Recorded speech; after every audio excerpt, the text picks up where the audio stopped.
Welcome back to the Coast to Coast podcast, your show with the hosts, the mostesses, that guy. And that guy. Oh, I'm naming it the wrong way. That guy. And these other people. You can't see them. They're ghosts, but they talk, I promise. Dude. What? Thing. Like, subscribe, comment, share the shit out of our shit. Go to our merch store, buy our shit. It's a whole lot of shit. Just saying. Anyways. Beautiful. Was that the thing? Did I do the thing right? Yeah, somebody was on vacation. I know. Somebody got a little bit of sun.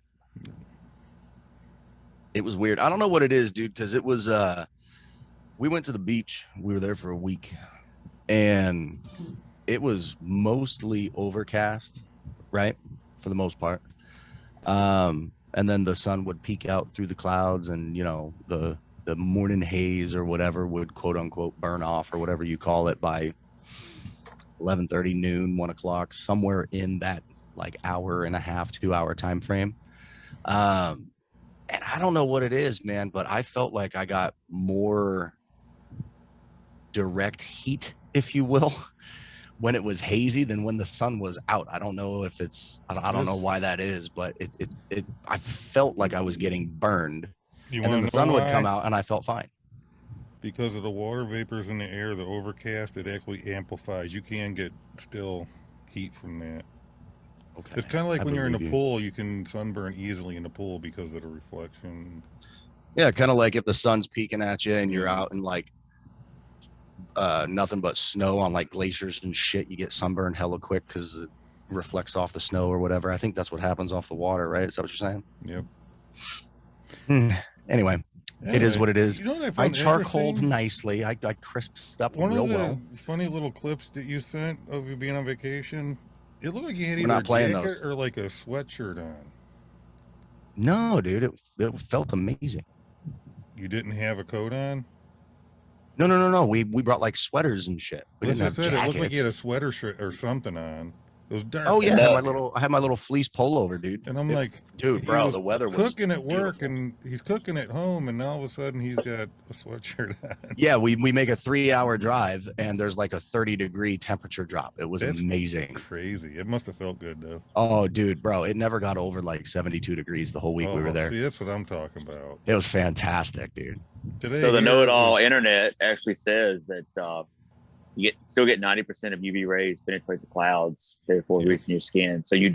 So mentally you don't know that it's happening. You think, oh, it's cloud cover, and that's where people actually get burned more because they spend time out there. They don't think they get the sun. Yeah, that's right. Yeah, like I said, on when it was overcast and hazy, I felt like I was crisping, and then the sun would come out, and I'd go jump in the ocean and come back out. And I'm like, oh, this is amazing. And then you get that ocean breeze coming in, that sea breeze or whatever. Oh, yeah. Oh. Nice stuff. Dude. What are we going to do today, Brain? We're I don't know, hang out. Sweet. So, yeah, no, we were there 7 days. My vacation in total was like 10 days. I attended one work meeting for my day job. I attended 0 work meetings for this. And I think I only got one work-related text message, which was actually surprising because my phone, dude, my work phone rings like nonstop. You know what's funny is we were all in a meeting Thursday. And remember this, Farris? We seen that Brandon was on damn TikTok. Because you sent him something online. Okay, I'm on vacation. When everybody else is doing their thing, I'm allowed to go on TikTok. Thank you very little. Thank you very little. Anyways. Let's talk just for a minute about that big thing we did a little while back with the Camp Lejeune stuff and throw a little update. What do you think? Sounds good to me. What are we updating? I want to know. Well, it turns out nobody tells me anything when I'm on vacation. So No one tells me anything anyway. That's why you could have, instead of you doing your tiki-taki, you could have jumped in the meeting for 2 minutes. Bro, I had like 10 solid minutes of me being by myself. In that 10 minutes, I managed to chain smoke about 13 packs. No, I'm just kidding. Anyways, after bouncing back and forth, and it was okay, it was voted yes, and then it was voted no, and all over, Camp Lejeune finally got the PAC Act voted in. And what does that PAC Act do? I don't know exactly, but I can't remember. It helps them. They're able to go file suits if they have to, and it's going to help them get covered for all the ailments. Yeah, it opens the door for retribution for those victims involved. I don't know how far back it goes. Yeah. No, but it's not just Camp Lejeune. It's like for the burn pits that went on in like wars overseas and different. Dude, that's gonna be massive for anybody that's been affected. That's fantastic. Was the Agent Orange thing wrapped into that, Nick? Do you know? Yeah. Yeah, I thought so. Dude, that's epic. It is. That's badass. Speaking of Camp Lejeune, since we did our since we did our special, and since we've mentioned TikTok, buddy, I am getting so many ads on TikTok regarding Camp Lejeune stuff.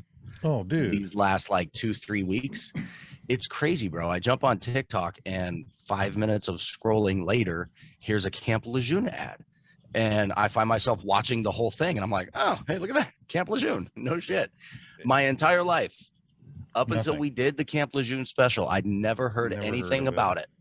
Now TikTok's blowing up my phone since we did our special. So that right there ought to tell you something. The interwebs are intertwined. You know what though? Also, it kind of annoys me because the ads a lot of them are the attorneys. So as soon as they first passed it, before it got put back, I mean, as soon as they voted yes, immediately ads. It's like they were waiting. You know what I'm saying? But then when they retracted it and they took it back because they didn't like something, which I don't know how you do that, the ads like kind of started stopping.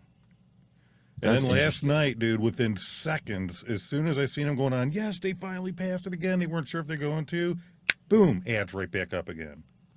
See, that's just crazy. That's weird to me. But I kind of understand it at the same time. The thing that bugs me, and it's not that it's about Camp Lejeune. That doesn't bother me at all. What we did was fantastic. Right? With what we did, our involvement, it was fantastic. It was great. I loved every single second of it. What gets me is this. Wrap your brain around this one. Like I said just a second ago, I've never in my life heard anything about Camp Lejeune, never seen an ad for it, nothing up until we did our special. Right. But the fact that TikTok is now targeting me, their algorithm has decided that I am somebody who would pay attention to these ads. Why would it target me in the first place unless it's intertwined with, I don't know, YouTube? Because that's where we posted all our stuff. And then figured out basically through whatever powers of the internet there may be, hey, this TikTok user was the host of this podcast regarding Camp Lejeune. Let's show him an ad. I don't know if it was that's where my brain podcast so much as maybe you searched something on Google and then boom. Everything that we did for Camp Lejeune, yeah, I did a lot of stuff on my phone, but that was through my Coast to Coast profile, and my TikTok account is hooked up to my personal profile.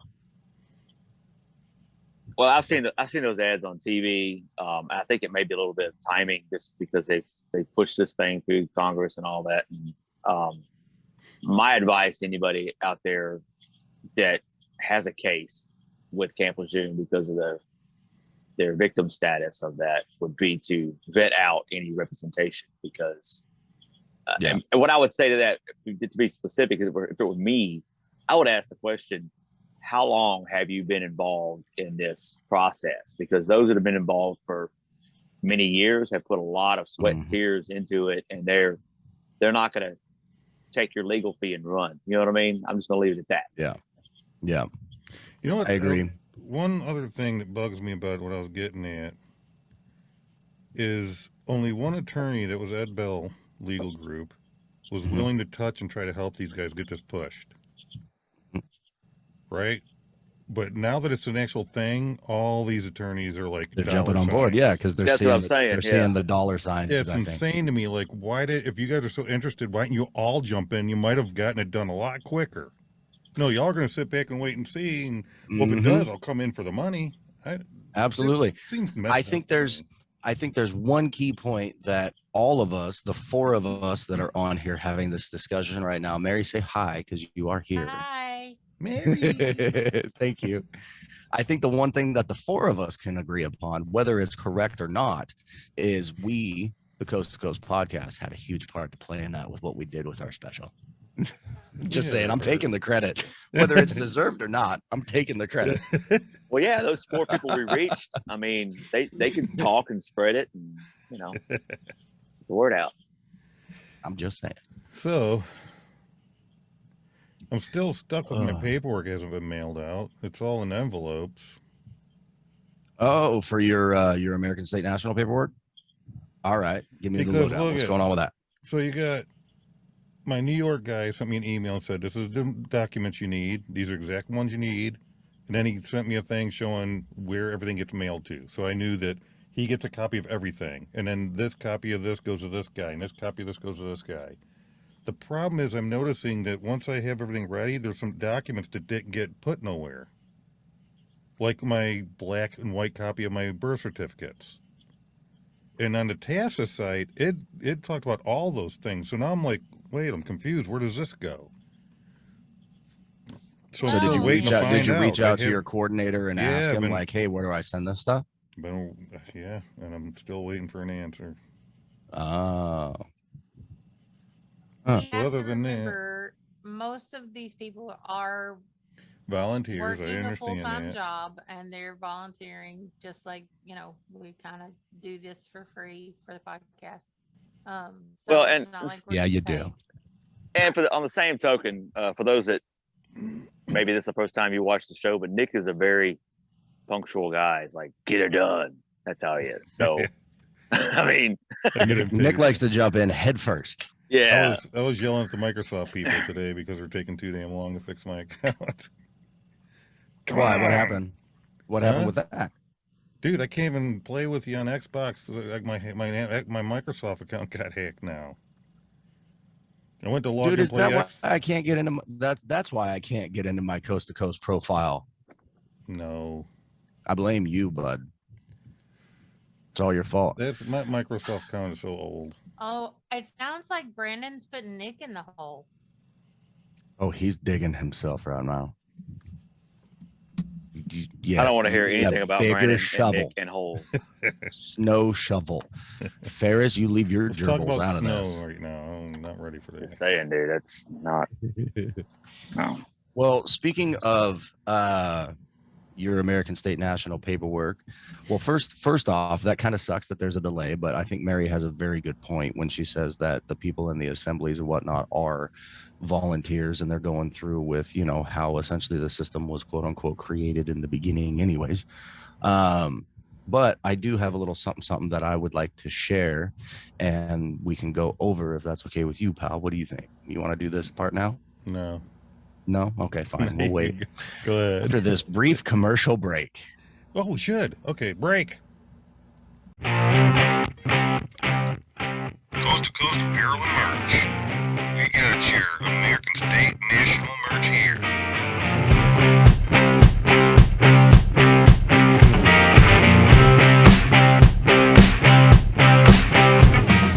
Jump on board and get yours.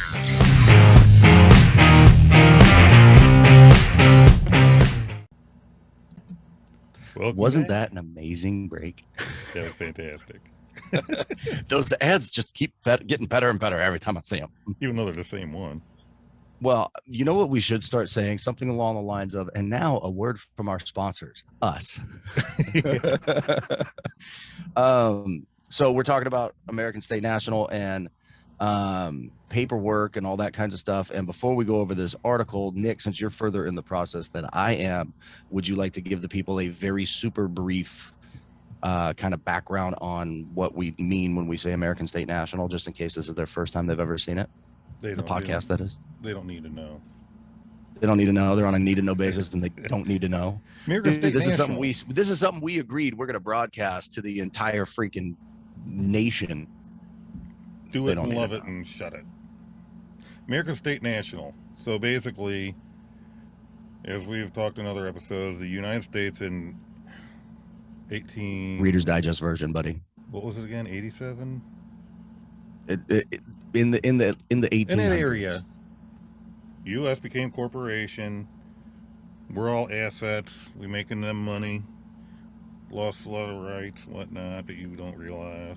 So this is something that's actually real. There's statutes and everything. It's in the government. It's in the laws and all that. You can look at it. It's not made up. And you can reclaim your status and be back to where it was before they became a corporation. You know, like the 1776. You know, when people were actually free. Free. That's right. And that's what you're doing. And then you can live freely. Govern in a nutshell, you're governing your own self after that.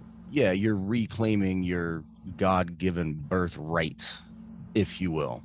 So that said, it's actually a good thing, but we're going to share, I want to share an article that puts a little bit different twist or spin on it, if you will. So I'm going to go ahead and share my screen. Let me know when you can see it, Pop. Yep. You see it? Yep. Okay, so this is from the Seattle Times. You can ignore the McDonald's ads. What the hell's with the foreign language, dude? What are you talking about? I don't know what you're talking about. I don't know. Anyways, the caption or the title of this article is "Fall City Extremist Eviction Throws Spotlight on Sovereign Citizen Movement." Can I this right article there? Was written. Number one. Well, hang on a second. I know. That's the, and you got your. I'll let you get your thing. Okay. First off, this is again the Seattle Times, and it was written, if you look here, June 23rd, 2022. This year, okay, just a couple months ago. All right, Nick, what do you have a problem with already? Sovereign citizen, that's an oxymoron. You can't be a sovereign citizen. Sovereign and citizen are opposite of each other. I like that point. So this is written by Sarah Jean Green, and it starts off, Fall City, as King County Sheriff's deputies set up roadblocks, turning around logging trucks, semis, and cars. The agency's Guardian 1 helicopter circled a farmhouse from the air. Quote, "We have an order signed by a judge," one of the pilots said over a loudspeaker, ordering those inside to come out with their hands up. That should have been a semicolon, but whatever. Quote, "You are now surrounded by the King County Sheriff's Office. You have nowhere to go," end quote. Crisis negotiators tried to make contact by phone, but their calls were disconnected. A tactical team swept through outbuildings and an RV, finding no one. One man ran from the farmhouse, and deputies quickly arrested him, but a woman remained inside. So I already have a little bit of an issue with how this story is being told right now. Yeah. Okay. They're setting out very cinematic. Exactly. They're setting out the narrative of the story, right?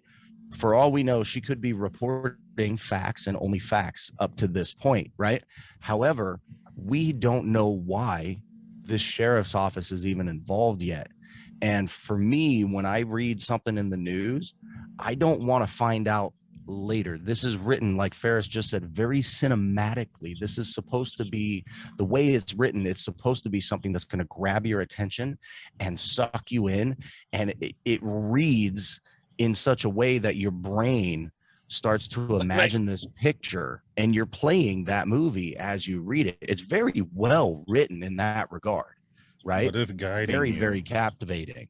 But I hate these style of articles personally when it comes to the news, especially when it's of a nature as severe as how this article ends up. I thought I was reading Tom Clancy. Fair's like, I just been transported into a video game. Okay. So It continues, an explosive charge boomed, reducing the back door to wood splinters and glass shards. Then the tactical team fired tear gas rounds through a front window, the chemical irritant finally forcing the woman outside. What's up, Nick? For an old lady sitting in the house. Yeah. It seems a little bit... No. We don't know that yet because they haven't explained it. They're saying they haven't explained it. All we know is there's a woman inside getting tear gas thrown at her through windows and stuff, and doors getting blown up. The hour-long standoff this month marked Terry, I'm just going to say Sam's because I'm not sure how to pronounce that, SAHM''S, second eviction from her foreclosed 4-acre property, which was sold at auction in January. Sheriff's officials learned of her involvement in the sovereign citizen movement. First things first, that's wrong. That's right. That's actually, if we want to get super technical here in today's day and age, folks, that is misinformation. Very much so. Sheriff's officials learned of her involvement in the, quote, sovereign citizen movement and found an untraceable ghost gun the first time around. So they weren't taking any chances when they returned to remove her from the white wood-sided house on Southeast Fall City, Snoqualmie Road. I got a question. Right here, Brandon. With your background, the ghost gun thing. Why didn't they make her an arrest for possession of that ghost gun to begin with? That's a very good question. This reporter did not mention that there was one. I'm not saying there wasn't one, but why wasn't, because that could have stopped. To me, that might have prevented this scenario. It's a very good question. I'm not well versed in the laws of Washington, right? But I can't answer your question, Farris. Yeah, but it's hypothetical. I love the question. I really do love the question because I'm in agreement with the point that I think you're trying to get across. This could have been handled back then because of that. Now, again, Farris, you mentioned my background, and my background's I've done a lot of things. So I want to talk real quick about how this article is being written so far. Okay. There is a language pattern out there that's referred to as NLP, or neuro-linguistic programming. I've shared with you guys on the team, both off air, and I think I mentioned it maybe on air once when we were talking about hypnotism. Neuro-linguistic programming is essentially a pattern of language, a pattern of speech, right? And NLP works both in the written format as well as the spoken word. And what it is they use a series of, I like to call them truisms, okay? Where they'll state fact, and then they'll give you a falsity, right? Because the way our brains process information, if you give somebody enough facts in a row and then state something that's possibly false but sounds like it's in line with what that individual is trying to express, our brains will register that falsehood as being truth. Okay. That falsity is an assumption on the part of the author or reporter, whatever. Yeah. Yeah. And in this writing style, she's utilizing NLP techniques, trying to engage a level of the reader's subconscious that the reader doesn't actually know necessarily is there unless they've studied this kind of shit, which is why when you read it, it's so captivating and it can suck you in because of the patterns that are being used. Okay. So like, for example, NLP, by the way, I say truisms, they call it pacing and leading. A pace is a true statement. A lead is what you want the person to believe. Okay, I say truisms and falsehoods, but it's called pacing and leading in NLP. So here we go. Here's the first, quote, fact that we don't even know is a fact. Sheriff's officials learned of the involvement, found an untraceable ghost gun the first time around, right? They're stating that as if it's an undeniable fact. So they weren't taking any chances when they returned to remove her from the, check this out, white wood-sided house on Southeast Fall City, Snoqualmie Road. That's 5 truisms or 5 paces, right? Now listen to this. Although Sam disavows the term sovereign citizen as an oxymoron, much like what Nick just said, her ideology clearly aligns with the extremist government movement that has been deeply rooted in Washington since the beginning in the 1970s, said Mark Pitcavage, a senior research fellow with Anti-Defamation League's Center on Extremism. Here's how NLP works. And this is why it ties into this, and it's so important, and why I want to talk about this. She stated 5 truths, 5 paces, okay, followed by the lead, right? Disavows the term sovereign citizen as an oxymoron. Here's the lead. Her ideology clearly aligns with the extremist anti-government movement. That's the lead. That's what they want you to believe. And then she follows that up with more paces or truths or perceived truths, if you will. Been deeply rooted, one, here's a truth, in Washington since its beginnings. That's a lead into another pace in the 1970s. Now she's making a referral statement to another person that's supposed to be some kind of an expert, right? The way it works is 5 paces, 1 lead. 4 paces, 2 leads. 3 paces, 3 leads. 2 paces, 4 leads. 1 pace, 5 leads. Now I've sucked you in, and all I have to do is give you leads, things that I want you to believe. But because everything I've said up to that point could have been verifiably true, your brain, I'll just go through it real quick right now. I'm sitting here talking into my microphone on the Coast to Coast podcast, wearing a blue shirt. I am a bearded male, and I'm extremely good looking. I'm going to stop there. I'm not going to add any other paces after that. But if I don't stop after I say I'm extremely good looking and I give you more paces, your brain will actually overlook that. And I'll say it, I'm extremely good looking. Your brain will go, yeah, sure. Okay, whatever. Why not?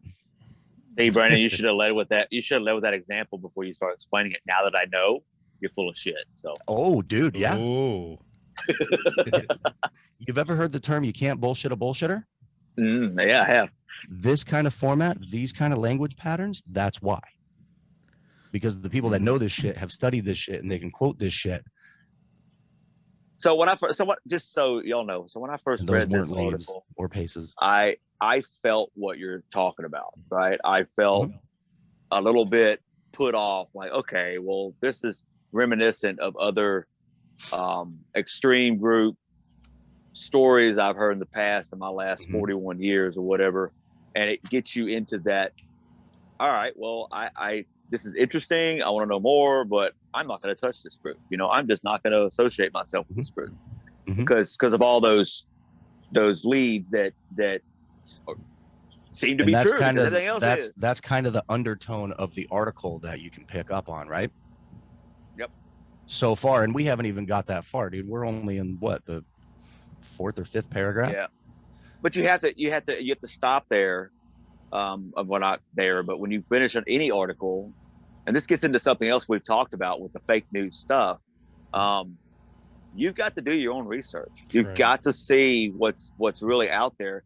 I don't feel like, we hadn't finished this, but when people get done, I don't feel like this reporter did her readers justice by giving an unbiased report on the situation.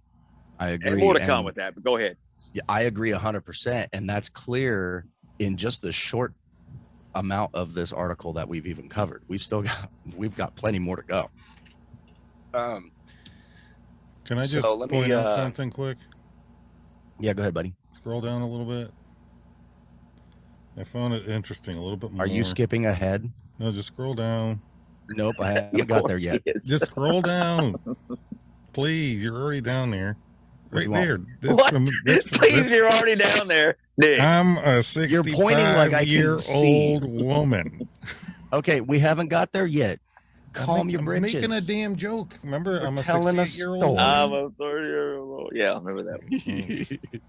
Anyway, So I'm going to go back to the sheriff's officials learned of her involvement in the sovereign citizen movement portion, because then I went into explaining stuff and it kind of took away. Anyways, and found an untraceable ghost gun the first time around. So they weren't taking any chances when they returned to remove her from the whole bunch of paces before she gets into the lead. The white wood-sided house on Southeast Fall City, Snoqualmie Road. Although Sam disavows the term, quote, sovereign citizen as an oxymoron, her ideology clearly aligns with the extremist anti-government movement, there's the lead, that has been deeply rooted in Washington since its beginnings in the 1970s, said Mark Pitcabbage, referral statement, a senior research fellow with the Anti-Defamation League's Center on Extremism. I didn't even know a Center on Extremism was a thing, personally. I kind of want to click the link and show the people, but we're going to finish the article. Next quote, the movement is alive and well in Washington. There's a rich history there, he said in a phone interview from Ohio. It's unknown how many of the roughly 300,000 adherents across the country live in Washington, but whether they now call themselves, quote, American state nationals or American citizens, they share the same core belief that local, state, and federal governments have no authority over their lives, and they use the same tactics to intimidate, harass, or retaliate against those who cross them. I want to put this part to rest right now. We're talking about American state nationals on this season of the Coast to Coast podcast. Nick is going through his paperwork process. Obviously, according to this article so far, the undertone would mean that Nick is the most evil son of a bitch on the planet. That's right. I'm horrible. Right? You're a horrible human being, buddy. Oh, fuck all them people.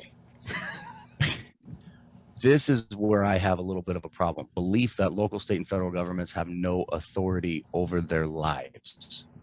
Okay. American state nationals don't believe in no government. It's not an anarchist movement. No. It's a belief in the Republic of the United States of America, not the democracy, because we were formed originally as a republic, right? That's right. Meaning Not governed by the as- people. Right. By the people, for the people, and all that. Yep. Yes. Thank you, Farris. American state nationals have assembly members and an assembly. They volunteer their time because that's how it was originally designed. That's right. Right. And within that assembly is the structure, right, that would be government, quote unquote. They're volunteering. They're not getting paid salaries. So it's not that American state nationals don't believe in government. American state nationals don't believe in government control over 100% of how you can or are, quote, supposed to live your life. There's still a government party, a government entity, people making decisions. I want those people in those positions to make those decisions because they're a hell of a lot smarter than me, right? But at the end of the day, I still want to have the freedom to live my life the way that I fucking choose. That's right. That's the point. If that makes me evil, then apparently I'm evil. And they use the same tactics to intimidate, harass, or retaliate against those who cross them.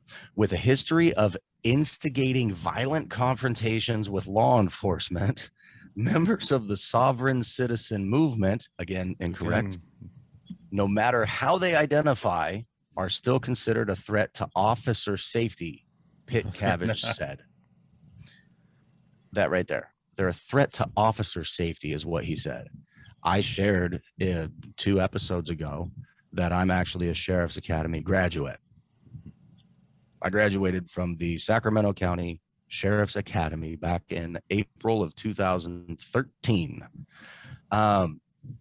American state nationals, the ones that I've met personally since starting down this journey, are phenomenal people, non-violent people.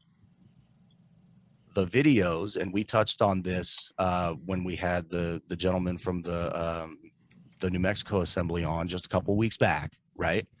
the videos that we see, Farris brought it up, people do get a little uppity, right? But if you have an educator's mindset, the law enforcement officers will talk to you. Yeah. And it doesn't have to end in a fight. Just because we all love stats, right? Just because 2% of the bad apples of law enforcement make up 100% of the news, as an example, doesn't mean that the other 98% of law enforcement officers are pieces of shit, because law enforcement gets a bad rap nowadays. Yeah, and the same flip side is for ASN people. Exactly. Are there some extreme people? Yeah, you're going to get that in any group there is in history. You're going to have your few that are psychopaths, practically. That doesn't mean that's what we all are. Let me make a point real quick. If these two people, this woman and this man that was the result of arrest and whatever, if let's say they were polygamous, that's what the story would be about. Polygamy, in the neighborhood, in the community, and all that. Pick a reason for extremists to exist and plug it in there instead of ASN. Exactly. And it's a story, okay? Yeah. And you're insert subject matter here. Right. And then to add to that, pick a belief you have. Let's say it's abortion rights. Let's say it's religion, Second Amendment, whatever it is. You're always going to have your view, and somebody's going to have a totally different view, and they're going to try to debunk your view, whatever it is. Media, I think a lot of people will agree nowadays, they're all about pushing that narrative. I mean, I'm one of those. I said it several episodes ago. I'm tired of listening and watching the news. There's not a single. I've yet to find, even whatever side of the aisle you're on politically, I have yet to find a news outlet that is 100% unbiased. It exists in the human nature, so you're not going to get away from it. But I'm so disconnected with the misinformation that goes out from all corners of media. So you have to take that and really do your research. That's what I'm saying. Just and stay off the internet. Not right. Which is kind of contradictory to your earlier statement of, do your own research, but whatever, Farris. I know. Moving on. As Sam sat handcuffed in the backseat of the sheriff's SUV, she vowed to return to the land she believes she has the right to occupy. Stating basically, quote, "Do you actually think it's justice taking place here today? I'm a 65-year-old woman who's told them the truth over and over again.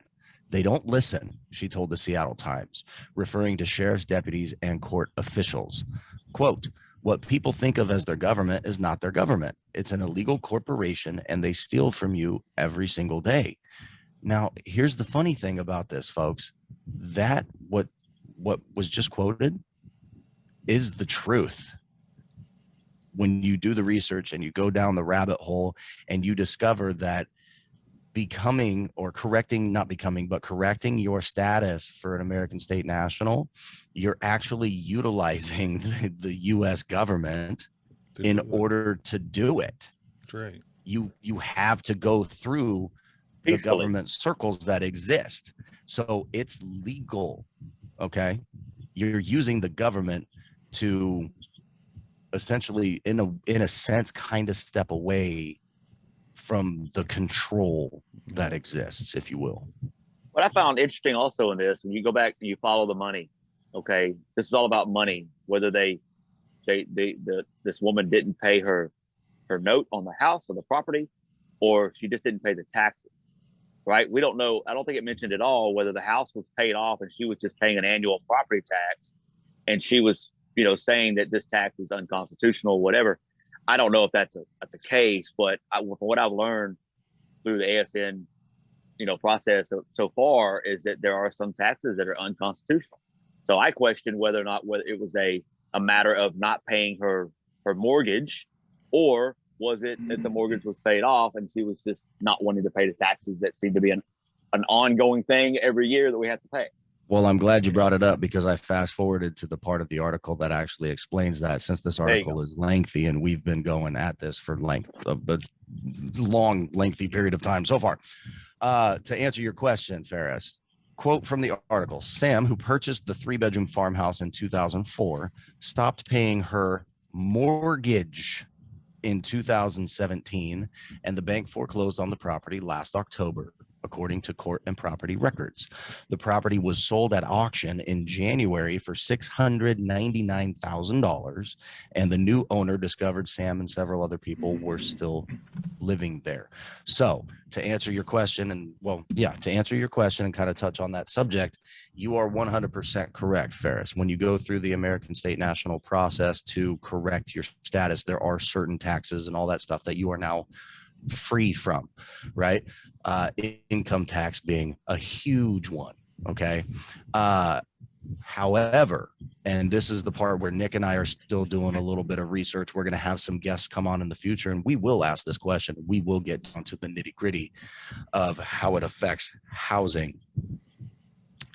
I am personally under the impression, and this is my belief, okay, that even if you go through the process to correct your status as an American State National, and my belief could be wrong, don't know yet, we'll find out when we can ask the questions of the professionals.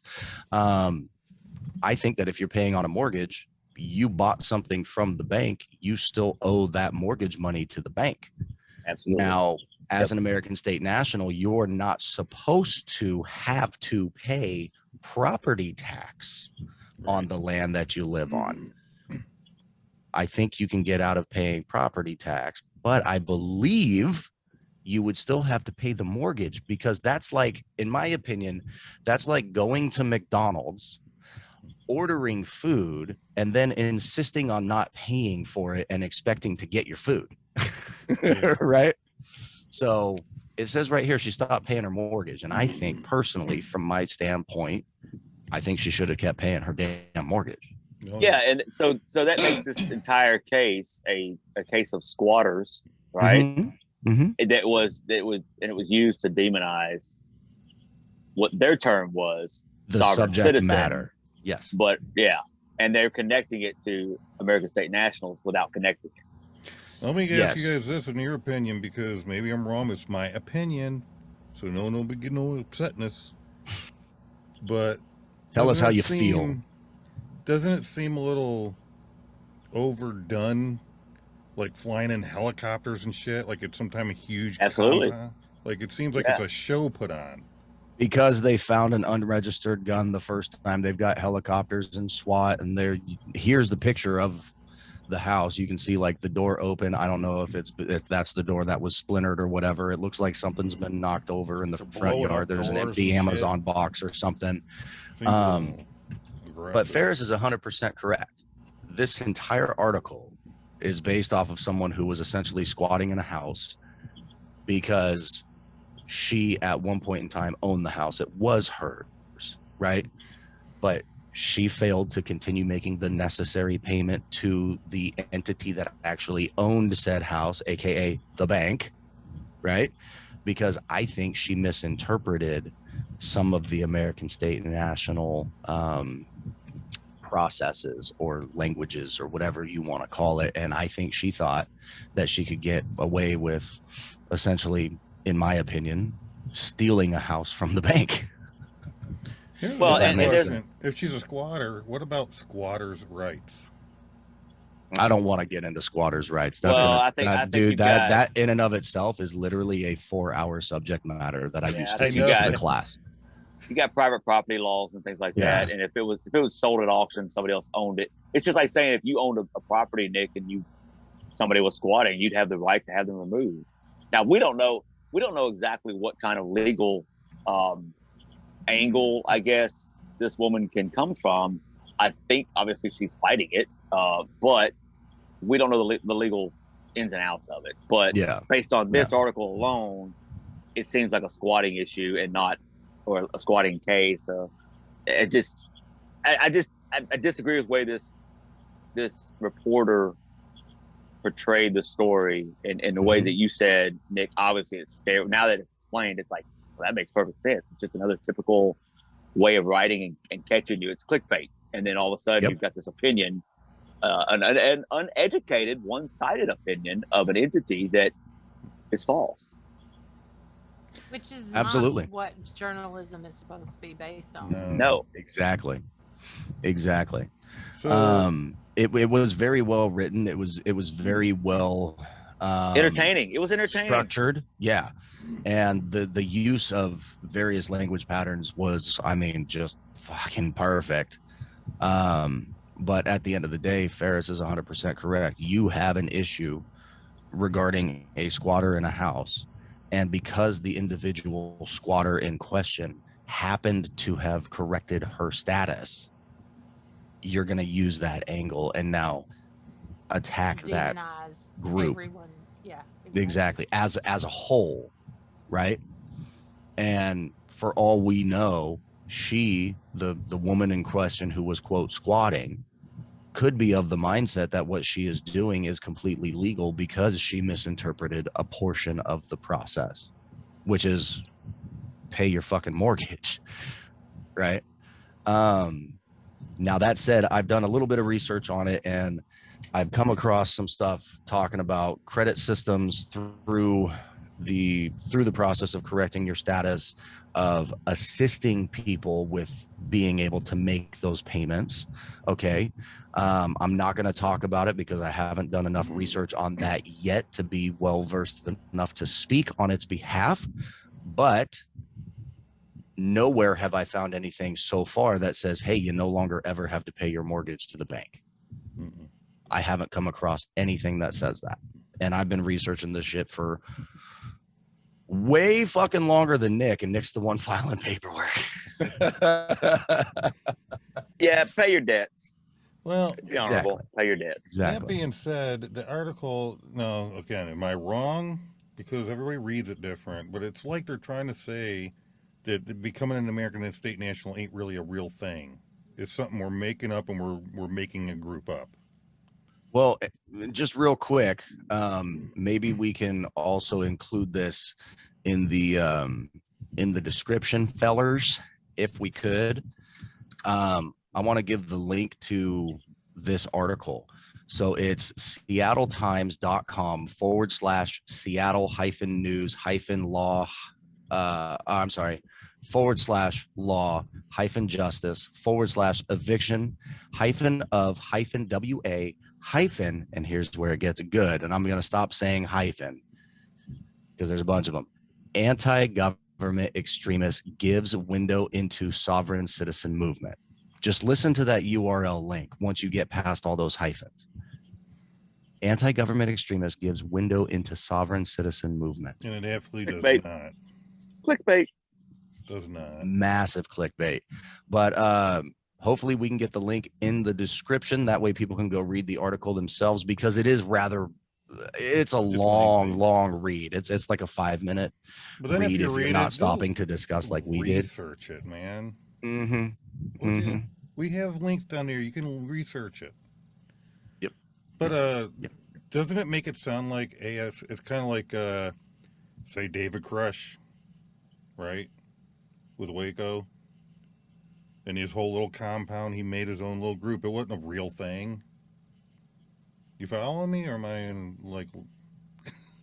It's basically saying, I think Mary put it the best way. It's essentially demonizing it. Yeah. So if you bring up something that I wanted you to share just for a second that kind of ties in. Yep. I will pull it up right now.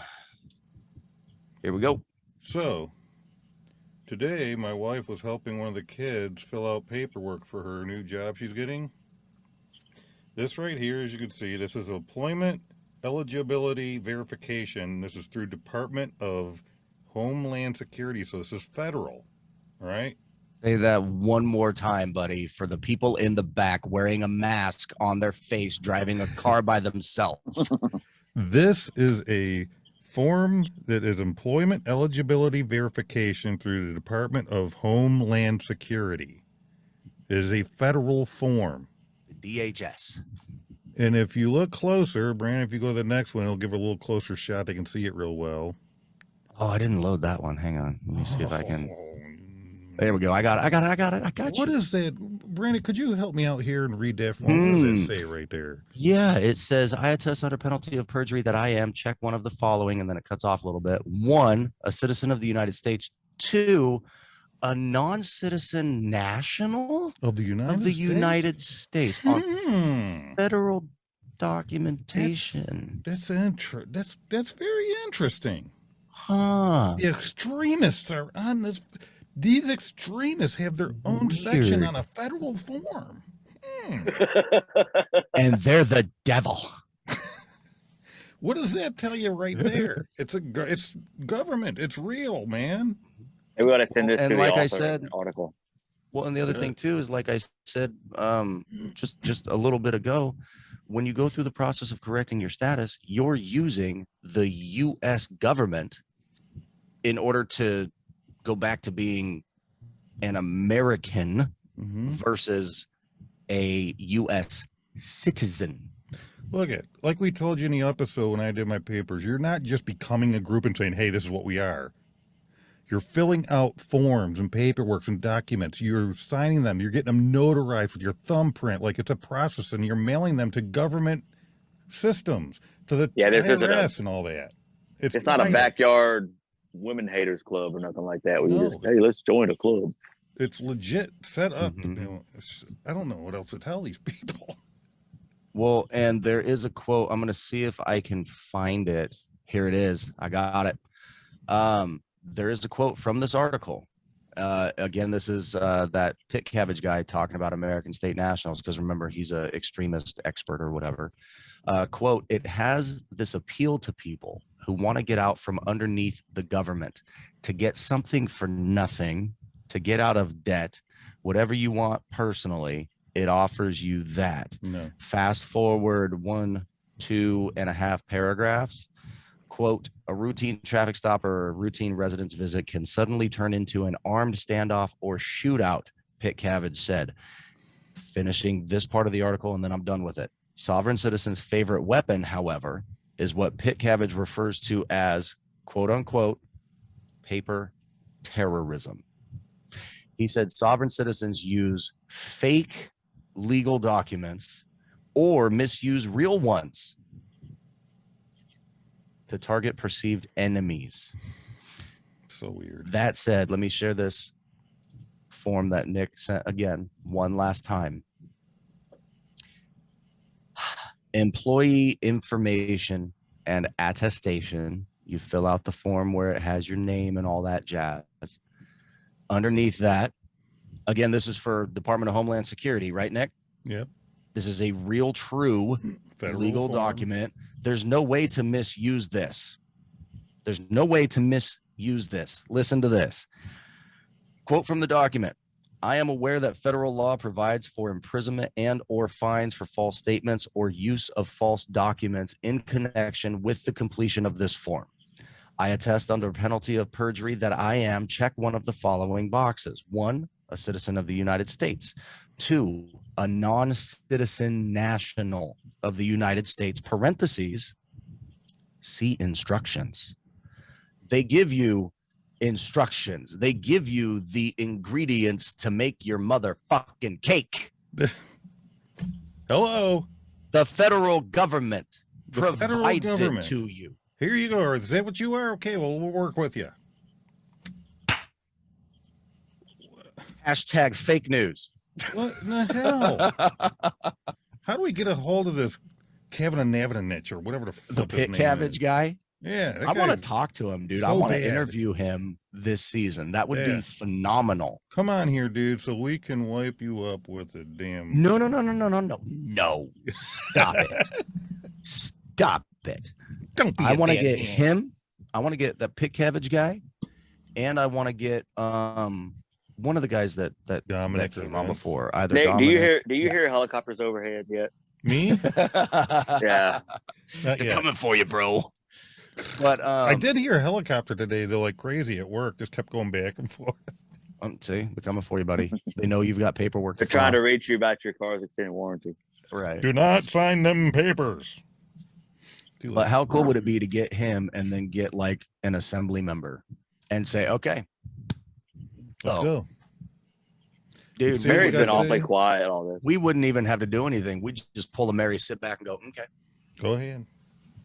Have fun. Anyways. I'm here. I'm just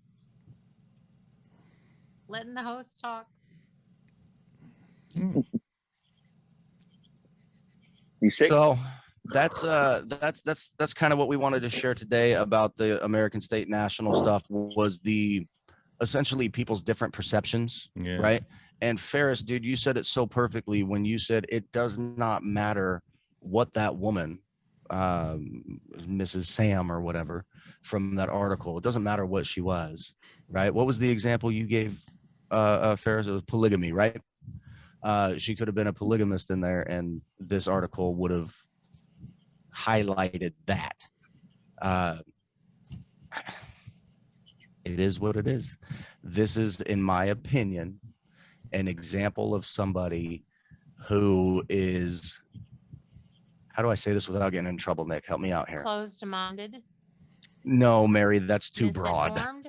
No, this article was written by somebody who had an agenda, if you will, and yes, is very closed-minded, but also in a way is based on my perception of how I've interpreted the article, an extremist in their own right. This kind of journalistic propaganda in this article creates martyrs. Now, she was wrong, I think, in what she was doing. That's my personal opinion. But you mean by not paying the mortgage?